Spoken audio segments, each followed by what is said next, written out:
Paso a nuestro compañero Germán Novoa, especialista en promoción de exportaciones, que dará inicio al webinar Programa de Formación Cómo exportar según el sector módulo 15, sector servicios. Bienvenido, Germán. Muchas gracias, Cristian. Buenos días con todos. Damos a todos una cordial bienvenida a este webinar en el marco de las capacitaciones que realiza el Ministerio de Producción, Comercio Exterior, Inversiones y Pesca del Ecuador a través de ProEcuador.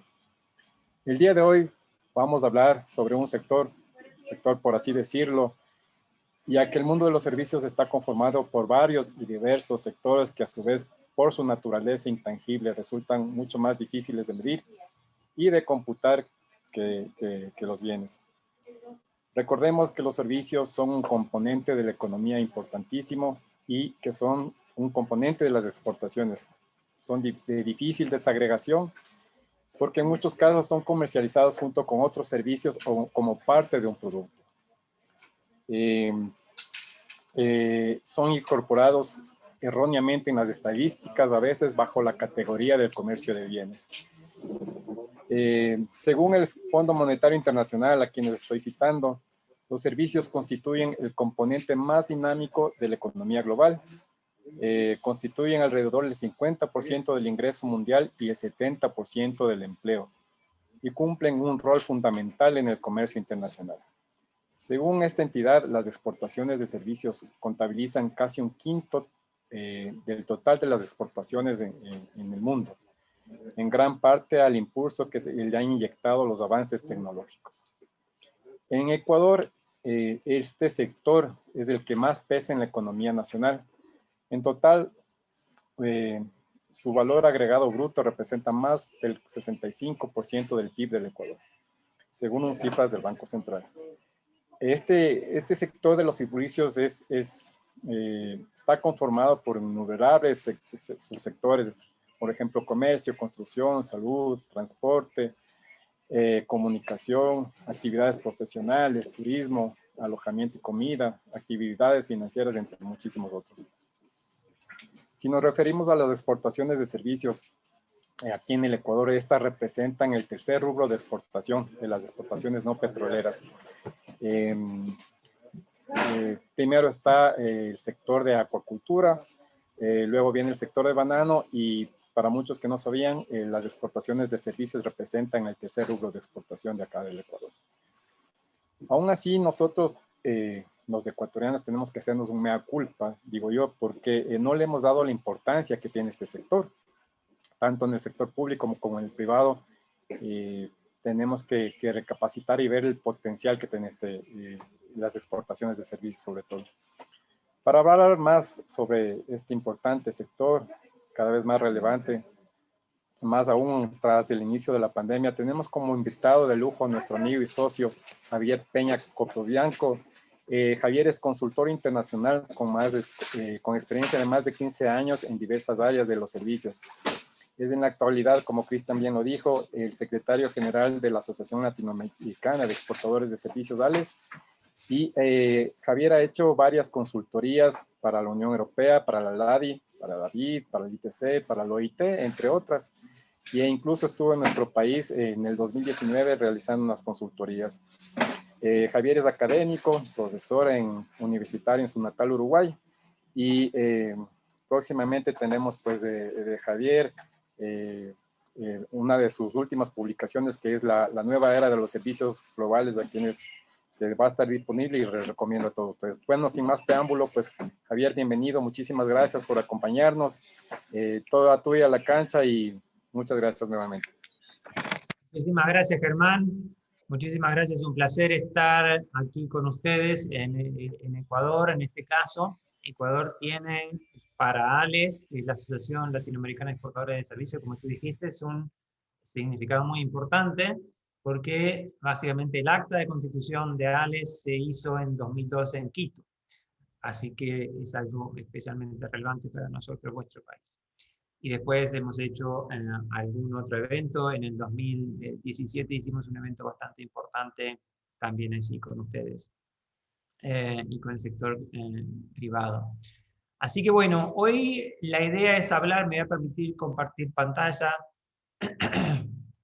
para mostrarles un poquito de lo que vamos a hablar, que tiene que ver con esto de la nueva era de los servicios globales. Como dijo Germán, no es solo sobre, este es el libro que está en los próximos días o semanas saliendo, todavía no está disponible, pero va a estar disponible las próximas semanas, tanto en formato físico como virtual.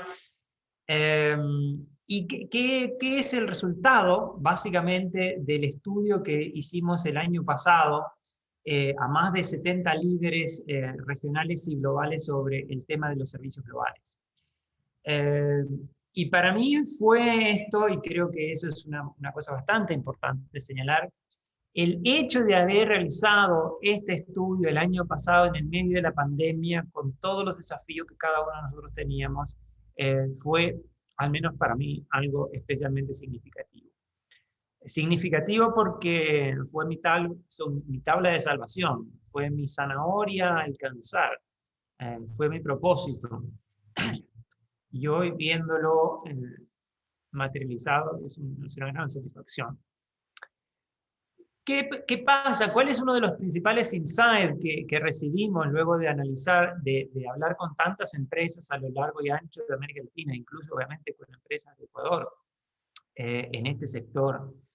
Y cuando digo este sector, voy a referirme un poquito más adelante a su caracterización, pero me refiero a servicios de tecnologías de la información o software y procesos de negocios. Son esas dos categorías o grandes categorías de empresas las que nosotros analizamos o investigamos a partir del año pasado. Y hay dos grandes inputs o grandes resultados, outcomes, perdón, de este estudio. El primero es que estas empresas, en el marco de la pandemia, aumentaron el nivel de contrataciones, incluso, como dije, en el medio de la pandemia, ¿no? Y eso quizás no al ritmo que lo hubieran hecho estando en una situación normal. Y también aumentaron el nivel de productividad. Entonces, siempre me pregunto cuando hago estas charlas en diferentes países, ¿qué nivel, qué tipo de otro sector de la economía generó esto? Generó que siguió contratando personas y contratando personas de alto perfil, de interesante nivel de educación y de alta remuneración. Entonces, esos dos datos ya nos sirven como elemento central para prestarle atención a este sector. Y sí es verdad que lo que dice el amigo Germán es que pasa que Ecuador aún no es un actor referente en el tema de servicios globales en la región, pero puede perfectamente serlo. Entonces, creo que si se ponen las cosas que hay que ponerse desde el punto de vista regulatorio y demás, y obviamente el incentivo de parte de ustedes, de las empresas que están ahí, creo que se puede generar un mix bastante interesante para poder salir al mercado internacional. Entonces, el libro básicamente tiene el propósito de ver, nosotros lo que hicimos es, en el primer capítulo, por ejemplo, es tratar de entender la dimensión de este sector en la economía, ¿sí? Y luego, que es simplemente una parte cuantitativa, pero luego ya empezamos a vislumbrar cómo van a ser las empresas de aquí a los próximos 20 años. ¿Cómo van a ser vuestras empresas para que puedan sobrevivir y sobre todo ser exitosas y generar valor? Esa es la consigna o el interés principal del libro, es tratar de aportarles a ustedes herramientas, casos prácticos y demás, para que puedan servir de elementos fundamentales para diseñar vuestro modelo de empresa y alcanzar el éxito al final del día. Y también, no solo tiene la vocación de atender al sector empresarial, sino que al final del libro hay un capítulo bastante detallado también con casos prácticos, es sobre cómo los actores de la política pública, en este caso los ministerios, las agencias de promoción de las exportaciones o captación de inversiones, cómo deberían hacer precisamente, o cómo hacen las que son líderes para captar la atención de estas empresas y poder posicionarse a nivel internacional.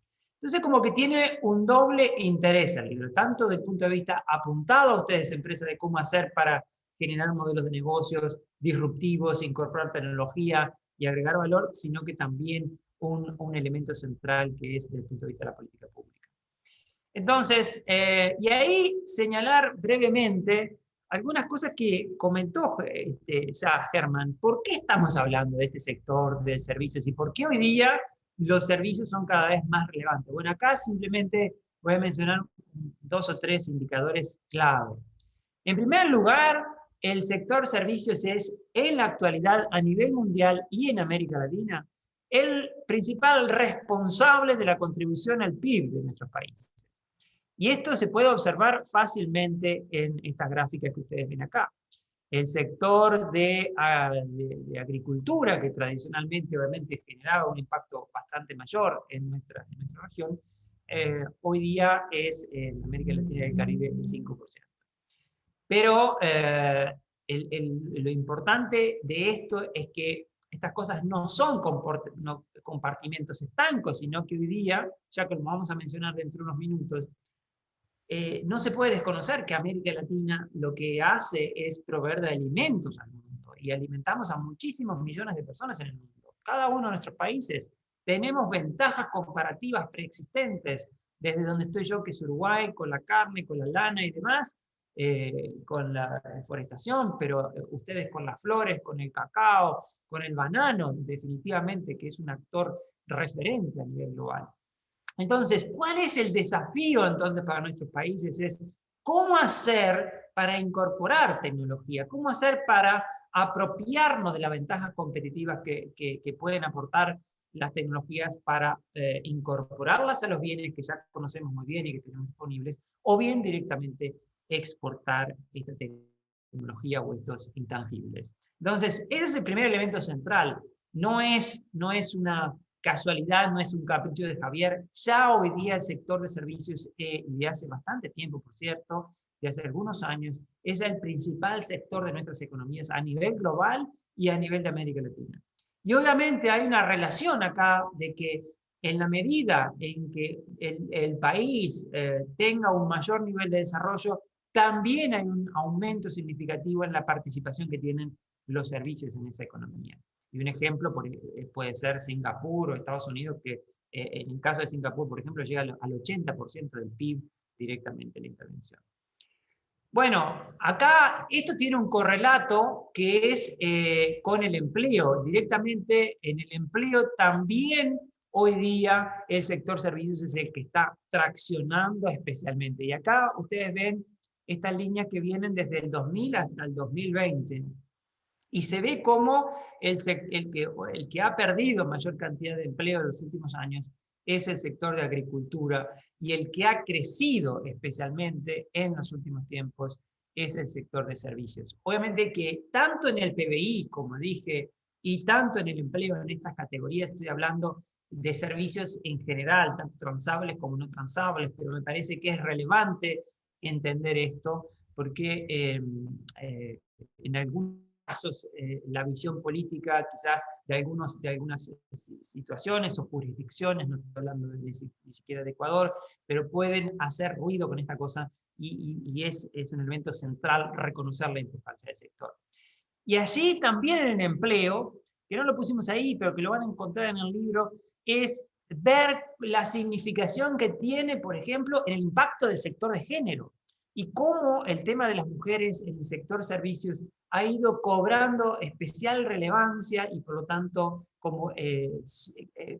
es un elemento que permite precisamente reducir la brecha de género en este sector. Otro de los elementos claves tiene que ver con la IED, que significa con la inversión extranjera directa. Y acá hay como dos fotos. Ustedes ven qué pasa con la inversión extranjera directa en 1990 a nivel global, y qué pasa con esto en el último año disponible, que es en el 2018. Y ahí hay un claro notorio crecimiento del sector servicios, obviamente en su correlato, que también lo veíamos en el empleo del sector industrial. ¿Esto es porque la industria ya no existe? Bueno, no necesariamente, porque ¿qué sucede con esto de los bienes? Quizás Germán lo mencionó, si mal no recuerdo, hoy día. Pero hoy día los bienes, cuando yo doy clases en la universidad y les explico a los chicos, ¿esto es un bien o un servicio? Y obviamente la respuesta más obvia es decir que esto, un teléfono de última generación, es un bien. Y definitivamente es un bien porque está categorizado, pasa por la aduana y demás. Pero si este teléfono me costó $1000, les puedo asegurar que de esos $1000 el valor agregado que tiene es más del 90%. ¿Qué significa el valor agregado? Precisamente son servicios. La marca es el diseño, es el software, los componentes, los ringtones, todos los elementos que están vinculados con estos elementos. Y los elementos materiales, efectivamente, que tienden a ser de menor volumen. Por eso es lo que, en general, hay un autor sueco que se lo conoce hace ya del 2014, que escribió un paper bastante interesante que habla de la servicificación de la economía. Y es cómo las industrias manufactureras, directamente en los últimos tiempos, cada vez más producen y exportan servicios.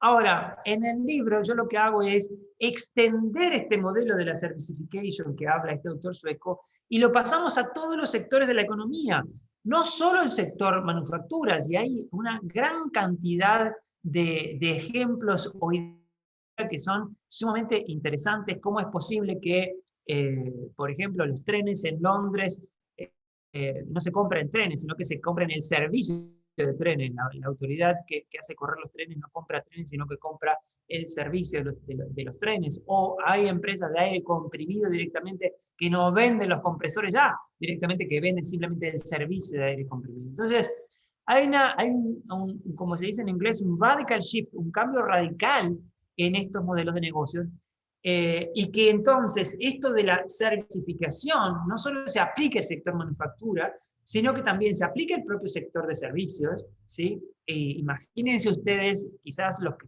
tienen un poquito, si hay alguno muy joven, quizás que no lo sepa identificar, pero si hay alguien que tiene, qué sé yo, 25, 30 años, seguramente que sí. Si ustedes querían hace algunos años comprar un paquete de Office, iban a la tienda y compraban una cajita, y esa cajita tenía un CD y ustedes lo cargaban en la computadora. Era un servicio, definitivamente, pero que estaba embebido en un bien que era el CD. Pues hoy día ni siquiera eso, hoy día lo que funciona específicamente son lo que se conoce con las suscripciones. Entonces las empresas lo que hacen es vender suscripciones. Y si lo ponen desde el punto de vista del agro, que es un sector también muy relevante, como dije, en América Latina, hoy día uno de los principales países agrícolas en nuestra América Latina es Argentina. Y les cuento una cosa, más del 60% de la producción de soja en Argentina se hace de forma tercerizada, se hace en campos arrendados, se hace además utilizando insumos arrendados. ¿Qué quiere decir esto? Que en definitiva el que genera la producción de soja, el agricultor que hace la producción de soja, se basa fundamentalmente en los servicios para generar hoy día esta producción. Entonces, tanto la manufactura como la agricultura e incluso los servicios modernos incluso están migrando cada vez más, se están haciendo más intangibles, y es por eso que nosotros preferimos llamarle a esto la intangibilización de la economía o la desmaterialización de la economía. Y esto tiene un impacto notorio en los modelos de negocio que ustedes, si quieren triunfar, tienen que poner en práctica. Y obviamente tiene un correlato directo con lo que son los actores de la política pública. Es que no se pueden generar instrumentos de promoción para empresas que venden bienes iguales que para empresas que venden servicios, son distintos. Lo mismo es, los incentivos para exportar servicios no son los mismos que para exportar bienes. Entonces, entender eso por parte de los tomadores de decisión, los nuevos ministerios, el nuevo ministro, que me consta que está muy interesado en esto, es un elemento central, porque a partir de ahí es que se pueden generar políticas eficientes en esta casa. Entonces vimos en el tema del PIB, vimos en el tema del empleo, vimos en el tema de la IED, y lo podemos ver esto también en el comercio internacional directamente. Y aquí para entender esta gráfica pueden pensar como si fuera una matiuska, estas muñecas rusas, vieron que una es grande, luego la otra es más chiquita y luego más chiquita. Bueno, Acá tenemos, esto es, siempre es información del crecimiento promedio del sector servicios, y en este caso bienes también en los últimos 10 años, el crecimiento anual promedio de los últimos 10 años. Si vemos entonces qué pasó con los bienes en su totalidad y qué pasó con los servicios en su totalidad, el crecimiento promedio anual, vemos que los servicios crecieron una tasa del doble de lo que hicieron los bienes. Del doble de lo que crecieron los bienes. Y eso es un dato relevante. Luego, si nos metemos en las categorías principales de lo que son servicios ya directamente, y ahí tenemos las categorías tradicionales, como por ejemplo el transporte, la logística, los viajes, y que por cierto Ecuador es muy importante en este sector de viajes que está asociado al turismo, pero las tres grandes categorías de servicios en las cuentas nacionales son estos tres: transportes, viajes y otros. Lo que más creció a nivel promedio anual en los últimos 10 años es esto que se llama otros servicios. Y estos otros servicios específicamente, ¿qué significan estos servicios? Bueno, ahí tenemos nuevamente una muñequita más chiquita, tenemos servicios financieros, servicios culturales, lo que se conoce como las industrias creativas o la economía naranja y demás, temas de propiedad intelectual, tecnologías de la información y servicios empresariales. Por ende, si ustedes ven acá, dentro de la categoría de servicios, de estos otros servicios, los que más crecen entonces son específicamente los servicios de tecnologías de la información y servicios de otros servicios empresariales o procesos de negocios. Y haciendo un poco de más lupa, o poniendo la lupa incluso más cerca, lo que vemos es que investigación y desarrollo y servicios profesionales dentro de esta categoría de servicios empresariales es los principales. Entonces ahí ya tiene una pista de por dónde van los tiros en esto del comercio, el comercio internacional de servicios. Entonces esto no es antojadizo, señores, esto es una realidad que rompe los ojos y que esperemos que Ecuador pueda sumarse a este barco. Y lo que me dijo el amigo Germán es que fuera un poquito desde las bases, ¿qué se entiende por esto de los servicios? Bueno, ¿cuáles son lo que se conoce como los modos de exportación? Esto puede parecer en principio un poquito complejo, pero tratemos de simplificarlo lo más posible. Si ustedes exportan un bien, si exportan un banano, por ejemplo, cuando sale el contenedor del puerto, de cualquier puerto ¿cómo se llama? De Ecuador, y luego llega a otro puerto, formidable, eso es una exportación. En el caso de los servicios, tenemos al menos 4 formas de exportar servicios, aun cuando hoy día ya se está hablando incluso una quinta. ¿Cuáles son esas 4 formas? Estas 4 formas no es solo un capricho teórico, sino que va a tener un impacto directo en qué impuestos van a pagar, en el modelo de negocio que ustedes van a tener de internacionalización, ¿sí? Y todos los elementos que pueden considerar al momento de llegar o no al cliente final. Por lo tanto, es clave entenderlo esto. El modo 1, el comercio transfronterizo, es cuando, imagínate tú que vos estás haciendo un software, por ejemplo, estás en Ecuador y haces el software, lo subís a la nube y el otro lo descarga en Estados Unidos. Ahí el que se movió simplemente es el software, porque el proveedor de servicios y el consumidor está en cada uno de ellos en sus países, y el que se movió directamente es el software o el servicio, por lo tanto, el modo 1. ¿Sí?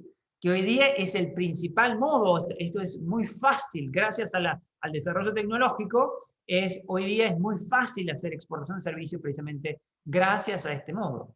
El segundo modo tiene que ver, es cuando alguien viene, en este caso a Ecuador, y consume un servicio en Ecuador. Sí, es exportación de servicios que si vos estás en Ecuador y yo, por ejemplo, voy y me corto el pelo en Ecuador, el que me corta el pelo, el peluquero, está exportando un servicio. No lo sabe, sí, definitivamente que no lo sabe, pero está exportando servicios. Y esto en general tiene que ver o está asociado especialmente a lo que puede ser el turismo, o también a lo que es, por ejemplo, el tema de la salud, ¿no? Que son sectores que, como dije, son especialmente relevantes en el caso de Ecuador. El tercer modo de suministro tiene que ver cuando una empresa de Ecuador abre, por ejemplo, una filial en el exterior. Esta empresa quiere ingresar a Europa. Bueno, pone una filial en España. las ventas de la filial en España van a ser precisamente exportaciones para Ecuador, ¿sí? Eso está asociado, eso se llama presencia comercial, está asociado con la inversión extranjera directa. Y el cuarto modo de servicio tiene que ver con que, por ejemplo, yo soy consultor, cuando viajo y presto una consultoría o una capacitación en otro país, en este caso Ecuador, es que el que se mueve en este caso es el proveedor y por lo tanto brindo la capacitación o la consultoría en el otro país y ese es el modo 4. En el primero, el que se mueve simplemente es el servicio. En el segundo, el que se mueve simplemente es el consumidor que va a consumir a donde está el proveedor. En el tercero, se abre una oficina en el exterior. Y en el cuarto, directamente lo que pasa es que yo, proveedor, me voy y me traslado hacia donde está el consumidor. El modo 5 en realidad todavía no está formalizado, pero tiene que ver con lo que decíamos antes. En este celular, el 90 y pico % del valor que tiene son servicios. Por ende, lo que dice el modo 5 es que todos los servicios que están embebidos dentro de este bien es una exportación de servicios. Y ahí tiene otras derivaciones, porque en realidad ahí estamos exportando servicios por medio de un bien, y eso puede llegar a tener elementos, desafíos, por ejemplo, las fronteras con aranceles o con barreras no arancelarias. Ahora, ¿qué entendemos nosotros por servicios globales? Y esto es una cosa bastante interesante que si ustedes leen, qué sé yo, a la CEPAL habla de servicios modernos, que está basado en un paper del Fondo Monetario Internacional. Nosotros en ALES hace algunos años hablábamos de esto de servicios no tradicionales. En Argentina se habla de servicios basados en el conocimiento. En Colombia le llaman industrias 4.0. Entonces, depende de quién sea el que hable esto, utiliza un concepto distinto. Nosotros, por una serie de factores que los mencionamos ahí en el libro, entendemos que la mejor definición es servicios globales. ¿Y qué pasa? ¿Qué entendemos por servicios globales? Ahí hay como dos elementos claves que entender. Primero, esto de servicios globales tiene que ver con B2B, que quiere decir relaciones entre empresas, B2C, que son relaciones entre empresas y consumidores, e incluso peer-to-peer, que significa relaciones entre personas directamente. Y este modelo del peer-to-peer es una de las cosas que está creciendo muchísimo en los últimos tiempos, y ustedes lo pueden ver, por ejemplo, en diversas plataformas en la actualidad. Pero no quiero complejizar el análisis para pasar a algunas cosas un poco más interesantes y no tanto académicas, pero lo que interesante de acá es para ustedes empresas es decirles que hay unas grandes oportunidades para que ustedes empresas pueden venderles a otras empresas, o bien ustedes empresas pueden venderle directamente a los consumidores, ¿sí? O bien directamente ustedes como personas, quizás alguno de ustedes es profesional independiente, puede venderle a otra persona directamente a nivel global. Esto de las oportunidades que implica para las personas y empresas. Pero para los gobiernos, esto tiene unas implicancias directas en la política pública, en cómo vamos a generar que nuestro país se posicione en este sector. Todo lo que tiene que ver con esto, que tiene que ver con lo que se llama captive centers, qué sé yo, que no voy a profundizar en este momento, tiene que ver con la captación de inversión extranjera directa. Y luego, todo esto que tiene que ver con el B2C, tiene que ver con la provisión directa, tiene que ver con fomentarlos a ustedes, empresas de servicios, para que salgan al mercado internacional y accedan y que puedan allí tener clientes. ¿Qué ha sucedido en la práctica en muchos gobiernos? Y no estoy mencionando en este caso Ecuador, quiero especificar. Que muchos gobiernos en América Latina han entendido que el tema de exportar servicios se trata solamente de ayudar a las empresas locales. U otros que dicen solamente se trata de captar inversión extranjera directa. Y no se trata solamente de uno y de otro, se trata de ambas cosas. Y si nosotros vemos tanto en América Latina como a nivel global, cuáles son los países exitosos en esto, nos damos cuenta que aquellos países verdaderamente exitosos son los que consideraron esta dualidad, es captar inversión extranjera directa para desde nuestros países reexportar y al mismo tiempo fomentar un ecosistema de emprendedores y apoyar a las empresas locales para que puedan acceder al mercado internacional. Pero son dos cosas que van de la mano. Aquí la política, la filosofía política, con mayor de los respetos, no suma, sino que resta. Hay que entender que esto es un negocio que permite generar empleos, que permite generar empleos de alta calificación, que permite generar empleos de alta remuneración o de muy alta remuneración. Entonces, pero tanto de la captación de inversión extranjera directa como de la provisión de empresas directamente. Entonces, eso es algo que me interesa que quede claro. Y por lo tanto, es clave que todas las organizaciones que están abocadas con esto estén alineadas con este concepto. Ahora, ¿qué entendemos si así planteado los servicios globales? Lo que podemos es entender o dimensionarlos o cuantificarlos a nivel tanto internacional como en América Latina. Lo que está acá es a nivel internacional.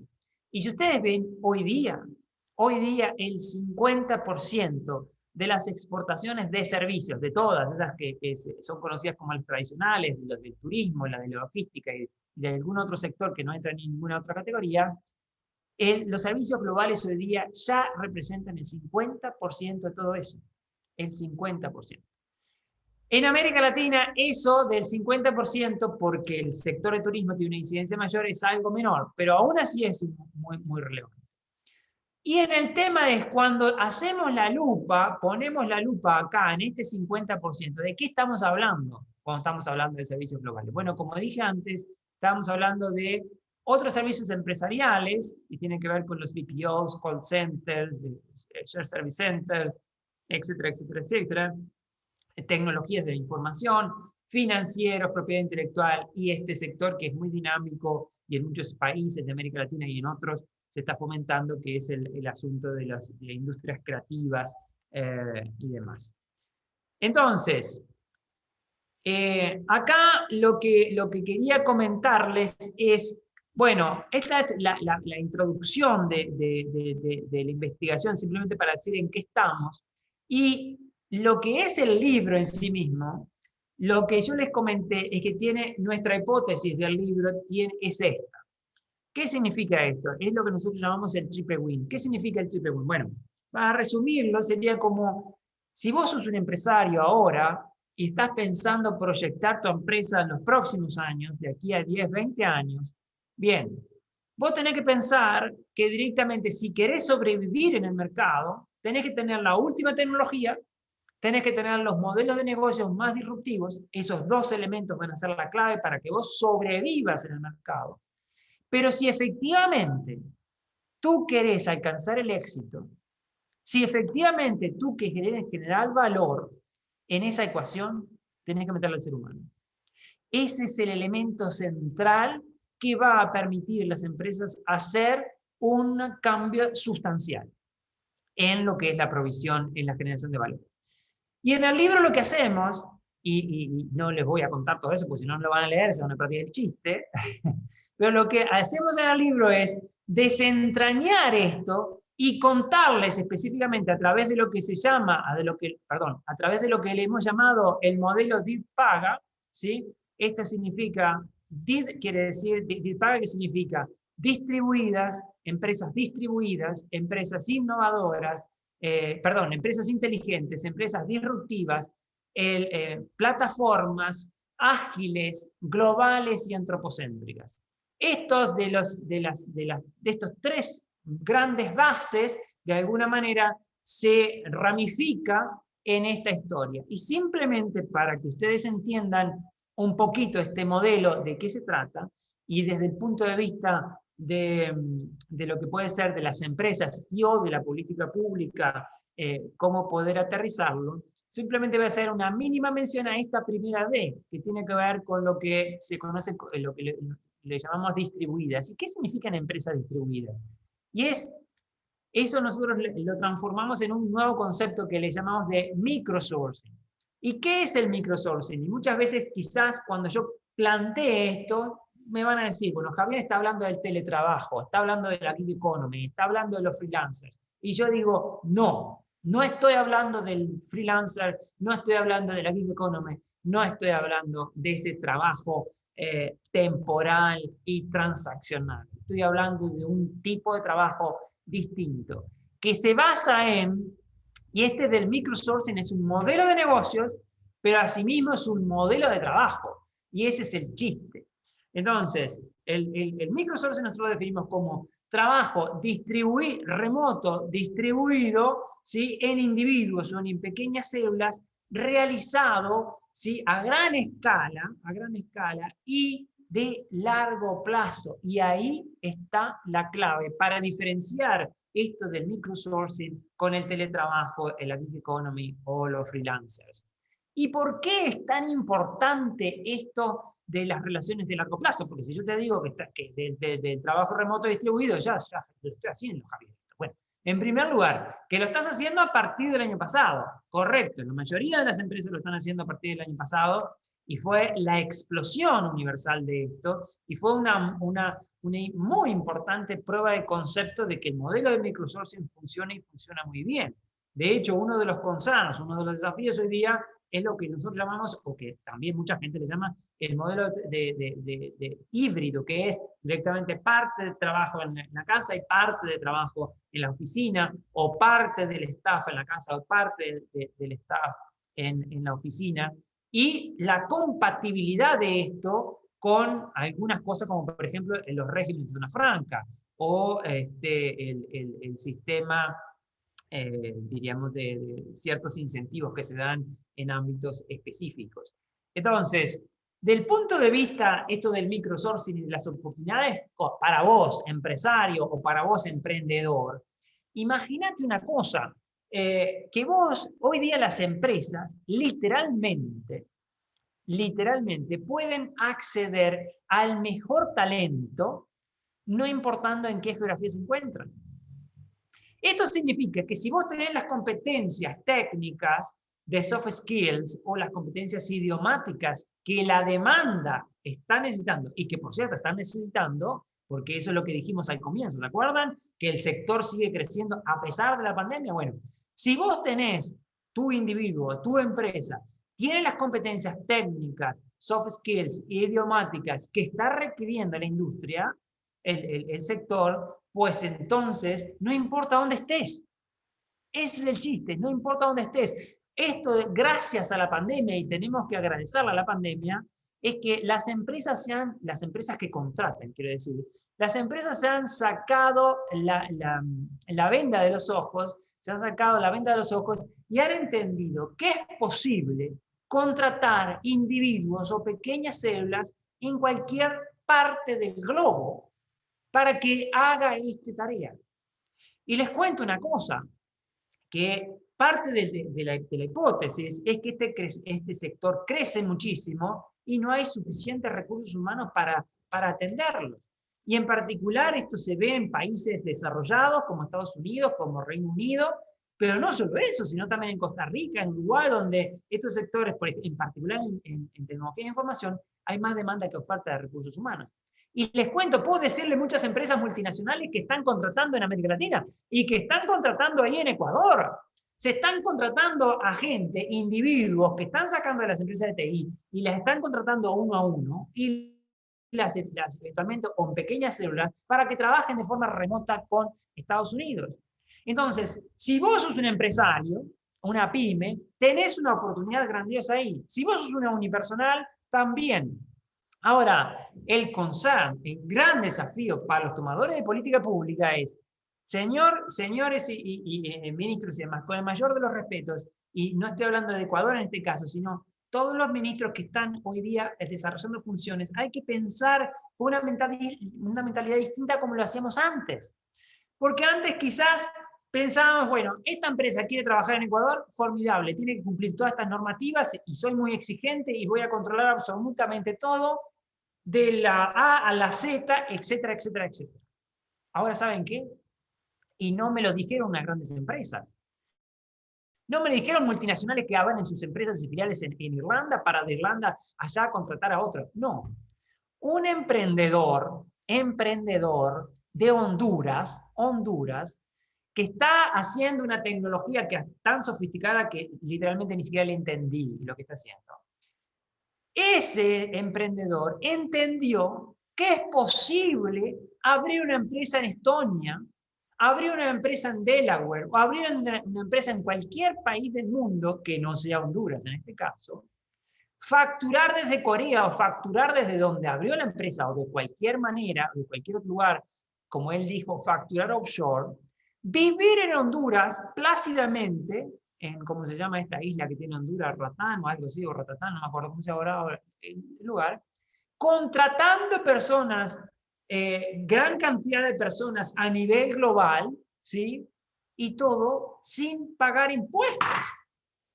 Entonces, ¿qué sentido tiene nosotros, gobierno, en este caso de Honduras, ser tan estricto con la formalización de una empresa si al final del día este emprendedor sabe, no me permitís abrir la empresa acá fácilmente? Formidable, no te preocupes. Yo voy y la abro en línea directamente en cualquiera de estas situaciones en Estonia o en Estados Unidos, donde sea, contrato personal fuera, vendo y exporto al exterior y no se recibe ningún salario, ningún ingreso a los gobiernos de nuestros países. Entonces, los gobiernos de nuestros países hoy día tienen un desafío muy, muy importante, que es entender estos negocios. Y si no los entendemos, seguramente vamos a perder de facturar más y más. Porque imagínate, pues está bien que directamente un emprendedor puede ser que no se abra una empresa y no abra la empresa en Delaware o no abra la empresa en Estonia y luego contrate. Perfecto, ok, no hay problema en eso. Pero seguramente yo en la universidad, los chicos de la universidad que estudian TI, lo que me dicen es, profe, sí, yo recibo todos los días de Dinamarca, de Reino Unido, ofertas de trabajo. Entonces, ¿qué va a pasar? Esas ofertas de trabajo directamente no van a entrar al sistema formal necesariamente. En Uruguay sí perfectamente pueden entrar al sistema formal, porque acá una empresa de software no paga impuestos, ni impuesto al IVA, ni impuesto a la renta en el momento de exportar. Pero si no generamos un sistema ágil, flexible, que permita tener en cuenta estos temas, va a ser contraproducente con el objetivo que queremos tener. Y obviamente que esto no es fácil, y no estoy diciendo que sea fácil para nada. Lo que estoy diciendo es invitar a los gobiernos de nuestra América Latina a entender que es clave que estos negocios se forman, son distintos a cómo es una plantación de bananos, y con el mayor de los respetos que tiene el banano para Ecuador, siendo el principal producto de exportación seguramente. Pero el banano no se puede producir directamente, yo que sé, en Estonia o en Delaware. Pero esto sí.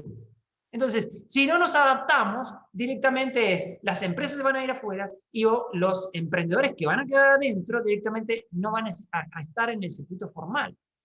Entonces, hay una gran invitación, e insisto, esto no estoy hablando para Ecuador, estoy hablando para todos los países de nuestra región. Por suerte es una gran oportunidad para nuestras empresas para que puedan exportar más, para que nuestros profesionales puedan exportar más, pero es un gran desafío para lo que son nuestros gobiernos definitivamente. Y simplemente para mencionar uno de tantos. Bueno, eso tiene que ver con una partecita de este primer modelo que tiene que ver con el DIT paga, y los invito a que puedan leer el libro y hacer comentarios y a ver qué les parece. Ahora, una de las cosas interesantes para, ¿cómo se llama?, para generar esto o promover lo que nosotros llamamos un ecosistema de servicios, es clave entender que esto, para generar un ecosistema de servicios, hay que tener en cuenta que hay diferentes actores. Uno es el gobierno, definitivamente, otros son los gremios empresariales, otros la academia, otros son las empresas, otros son las personas. Y lo interesante, ¿saben qué? Que cada uno de nosotros tenemos un papel que jugar en este sistema. No es posible que el gobierno haga una estrategia y que luego las empresas simplemente se dediquen a tener una política de venta, una estrategia de venta en el mercado local. Las empresas tienen que salir al mercado internacional, tienen que tener una visión de salir al mercado internacional y ganarse la cancha a nivel internacional. Las academias tienen que tener, las universidades tienen que tener programas flexibles para formar este tipo de gente que no hay en el mundo, que son las tecnologías, como dije, y demás. Obviamente, y las personas, y nosotros como individuos, si no tenemos las competencias técnicas, me refiero a competencias técnicas, si estás, por ejemplo, en el sector de tecnología, si no tenés Python, por ejemplo, no tenés el .NET o el que sea más demandado en la actualidad, si no tenés los soft skills más demandados en la actualidad, si no tenés un segundo idioma, está brava la cosa que puedas meterte en ese sistema. Este sistema tiene demanda de recursos humanos, tiene oferta de trabajo, ¿sí? Pero si no tenés los skills está un poco complicado la historia. Entonces, hay una tarea de articular todos estos actores en la historia. Y aquí esto podríamos hablar como 3 horas más para explicar esta slide, pero lo que me interesa que se entienda y que muchos, esto es de alguna manera, cómo crear un ecosistema, capaz que esto es para los tomadores de decisión del sector público en el caso de Ecuador. Sí, y yo hice la estrategia o la política de servicios en 2019, la terminamos en el 2020, pero a principios del 2020, pero ¿cuál es el principal elemento que yo menciono en el libro y que siempre lo mencionamos en las consultorías? Que acá, si queremos promover el sector, no es solo con incentivos que lo logramos. Si lo fuera, y no voy a mencionar ejemplos, pero les voy a mencionar si un ejemplo positivo o no un ejemplo negativo. En Centroamérica, hay diferentes países, obviamente, pero hay algún país específico que tiene una política de incentivos en servicios muy, muy activa. Muy activa, que no pagás básicamente impuestos, que estás libre y demás. Y hay otro, que se llama Costa Rica, que es el líder no solo de Centroamérica, sino de toda América Latina, que tiene un gran peso en la exportación de servicios y en la captación de inversión extranjera. ¿Qué lo hace? Sí, porque tiene una regulación muy específica que tiene que ver con las zonas francas, ¿sí? Unas zonas francas con una legislación estable, muy, muy clara y demás, pero no solo eso. Tiene recursos humanos, y eso es un elemento central. Tiene estabilidad política. La gente confía en ese país. Entonces, esto tiene que ver, lo que quiero decir con esto no es simplemente apretando un botón, me salen exportaciones de servicios como chorizo, como se diría acá en Uruguay, sino que lo que hay que hacer es generar diferentes elementos y estos elementos van generando lo que es el ecosistema. Acá en Ecuador tenemos un gran baluarte que es ProEcuador y los amigos ahí me constan el trabajo que hacen. Bueno, quizás el tener definido como prioridad el sector servicios, el trabajar en conjunto el sector de exportaciones con el sector de inversiones, el que tengan definidas áreas específicas para cada uno de estos servicios, simplemente para mencionar un par de ejemplos. El entender que es clave, que no sé si eso, al menos hasta la temporada pasada, que la captación de inversión en este sector es una cosa relevante. Obviamente que hay que tener incentivos, pero esos incentivos tienen que ser considerados tales por las empresas. Porque si yo tengo esos incentivos simplemente declarados, y las empresas no lo usan porque saben que eventualmente me los pueden cambiar el otro día, y no estoy hablando de Ecuador, es que necesariamente, ¿de qué sirven esos incentivos? Tenemos que tener incentivos claros y tenemos que tener, definitivamente, una conducta adecuada a esa cosa. Tenemos obviamente que tener recursos humanos formados y en costos, tenemos que tener costos de tecnología, tenemos que tener calidad de tecnología, porque si no tenemos banda ancha, es muy difícil poder llegar a abordar este tema. Tenemos que tener un clima económico, macroeconómico y demás. Y otra serie de elementos que tienen que ver con desde tener programas de definición school o de formación específica, apuntar al tema del STEM, que es Science, Technology y demás. Y hay una cantidad de cosas que les podríamos seguir diciendo, pero lo que me quedo con esto del ecosistema es que aquellos países que han logrado el éxito de este sector, tanto a nivel global como en América Latina, son aquellos que han tenido una visión estratégica, una política de largo plazo. Y con eso me quedo. Entonces, si Ecuador logra concentrar una política de largo plazo, sea cualquiera, decide cualquier política, obviamente, pero que tenga como prioridad el sector y que estén los actores, los ministerios, estén alineados a eso y eso lo bajás a tierra con diferentes instrumentos, bueno, ahí ya tenés un activo diferencial en América Latina y te lo puedo asegurar. Hay un cambio radical en aquellos que tienen, y es muy fácil de observar eso. ¿Qué pasa con Costa Rica? ¿Qué pasa con Uruguay?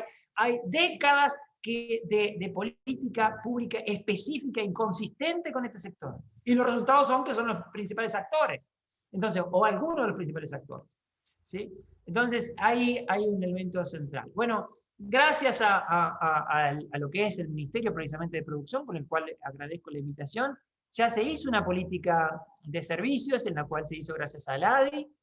Esto está disponible, vino la pandemia nos pasó por arriba a todos, pero bueno, quizás la invitación es a darle una mirada a esto que se hizo, se puede actualizar, se puede mejorar, todo lo que se quiera, pero creo que ahí hay un instrumento simplemente para empezar a discutir sobre cómo podríamos hacer con este gobierno que me consta que tiene interés legítimo en apuntalar el tema. Así que de nuestra parte, encantado de la vida de poder ayudar en esta historia. Y esto es parte... Estamos ya al finalizar el tiempo, perdón, me he tomado un poco demasiado tiempo, pero esto es parte de la estrategia que nosotros hicimos en su momento, que tiene varios componentes, tanto acciones inmediatas, acciones un poco más de mediano y largo plazo, acciones que tienen que ver con el punto de vista regulatorio, de incentivos, etcétera, etcétera. Pero, insisto, acá lo primero es tomar la decisión de que esto es un sector que me interesa, y si me interesa, bueno, ponerse todos los actores a trabajar de forma consistente en ese punto. Y esto simplemente para terminar. Yo en general, he hecho muchas estrategias a nivel país en esto de exportaciones de servicios, pero por más lindas que me queden, si es que me quedan lindas, al final del día la diferencia está en cómo se pone esto en la práctica. Y desde ya estoy a las órdenes, en este caso de Ecuador, del Ministerio, de ProEcuador, para acompañarlos en lo que tenga que redefinirse de lo que se hizo, o en la puesta en práctica, o en lo que se quiera. Como dije, Ecuador es un país que valoramos mucho desde ALES, por el inicio que tuvo y por los amigos que tenemos ahí, y estamos a las órdenes, y tanto unos como otros los invito a leer el libro, que saldrá en las próximas semanas, y comentarnos qué les parece, si efectivamente hay ahí unas posibilidades de acción como yo los veo, y no lo mencioné, pero esto del ser humano, y se lo reitero, acá hay un dicho que se dice en Uruguay, yo le apuesto a la vaca porque es un negocio, me imagino que como el plátano ya o el banano, es como un negocio seguro, es como jugar seguro. Bueno, si yo tengo que apostar hoy día para que vos, empresa, seas exitoso en el futuro, no lo dudo, apuesto al ser humano. Y si querés saber más de qué significa apostar al ser humano, léete el libro y comentá. Ok, estoy acá para responder tus preguntas. Ahí, muchas gracias, Germán. Muchas gracias, Javier. Genial tu ponencia. Y desde acá, desde el sector público, pues nada más tratar de poner en ejecución, como tú dices, esta consultoría que ya se hizo.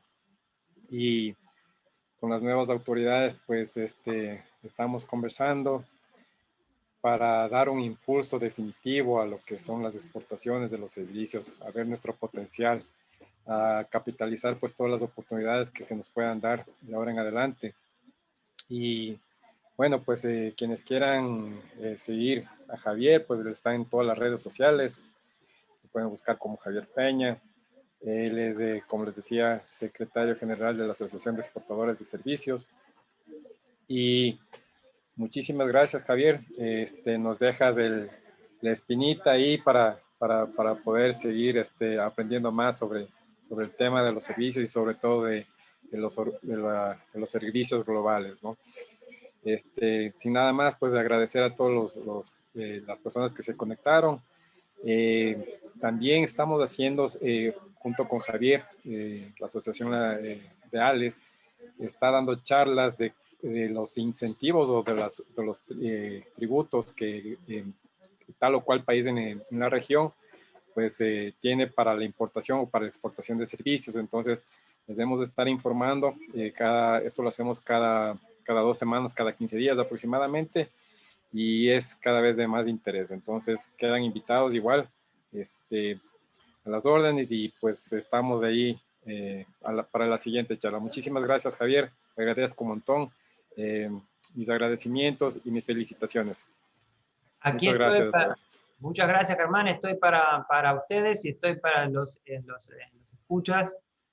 Pueden, como dice Germán, contactarme por LinkedIn, que es lo que es más rápido. Si tienen por algún mail, alguna consulta, estoy de las órdenes. Que pasen bien.